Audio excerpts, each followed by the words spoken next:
امیر اوسه ډېره موده پس را پېښه دې وکړه څنګه یې میرا اوسه تا ته وایم څنګه یې میرا اوسه تا ته وایم څنګه یې میرا اوسه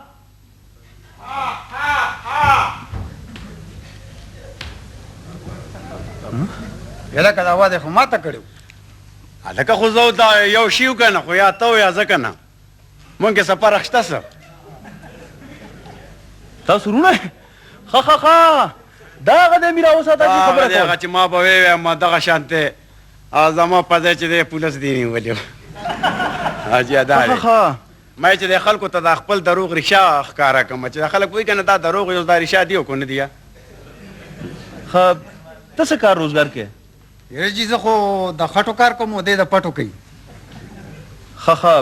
تعلیم دې څومره دی زه جي پخواني کچات نه پاس یم اولو د نور بچیه بار ملته وپسې تلې ښه خورې څکې څه جي زما خو دا کاغذونه خوراکه ده دا کاغذونه زما خوراکوي کاغذونه اها داسې که زه به دله ډوډۍ راوړم دا مه خوره نه زه وږی یم زه دا خورم بابا راوباسې داسې کې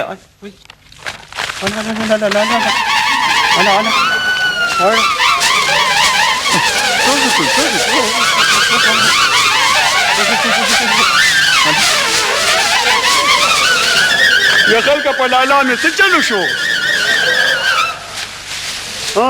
دا واله بیا به دله ډوډۍ راوړم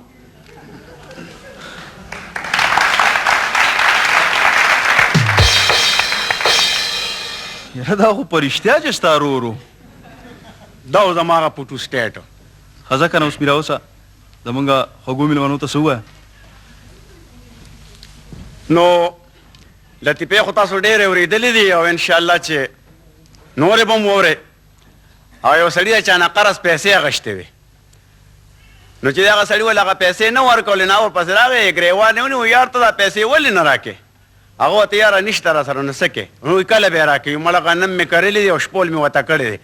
وایي دا پردی ګډې به راځي وراوړي به وایي هغه وړی به تې د هغه نو کینخلي وي یا به تاله جمع کړم نو وایي خرڅه به یې کړم نو هغه سړي ورته وخندل دې ورته یې ګوره چې دا نغد یې ته ښکاره شوې نو دې خندل که نه خو دا اوره ګوره دا خلک دی که نه خلک په یوه یا کې نه پرېږدي که د خیرنې جامې واغوستې وي به غوټې یې ورکړې ګټې ته یې خیال شو او که لږې ښې جامې دې واغوستې لرې نه به وایي ښه ټیټ راونه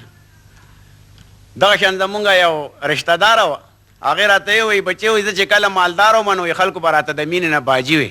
اوس چې غریبه شوې یم نو باجري راته وایي بله وره دا واده کوېدن ده که نه دا واده چې چا نه کړی دا مور پلار ته ډېر زیات ګران وي و چې وادو کې بیا سورې پتیګو باندې ولي دغسې زما یو اشنا دی د هغه محبت خان نوم دی هغه راته وایي ما چې لا واده کوېدن نه و کړی وایي چې په کوڅه به رادننه شوم وایي مور به مې چې هغه د محبت خان راغی وایي چې کوېدن یې راله وکړی بیا به یې راته تش محبت وی وایي چې واده یې راله وکړي اوس راته محبتی وایي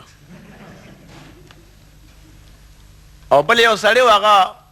ښځې څه داسې عادت کړی و چې روزانه به خپلې ښځې څلور څپلۍ ووهه نو پس د هغې نه به وده کېده نو چې ته یو شپې ښځه مور که راتلې نو دې د نیمې شپې پورې همدقسې ایښ ناست دی او خوب نه ورځي اخره کې چې دی یو ګاونډي ته یې ور وټکه هغه وله راووته وایي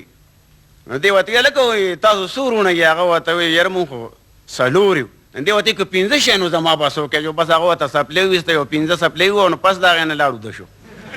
هغه عادت یې غلط و که نه او بل یو سړی و نو هغه یو خر ساتلی او بل یې غویې ساتلی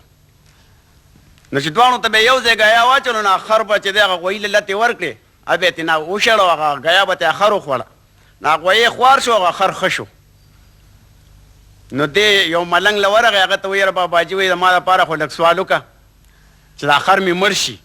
ځکه چې قیمتي غویې یې راله خوار کړه چې سار دی ورغی چې ویې کتل نو غویې مړ پروت و دی هغه ملنګ له ورغی ګوره ګیره دې سپینه شوه غویې او خر نه پېژنې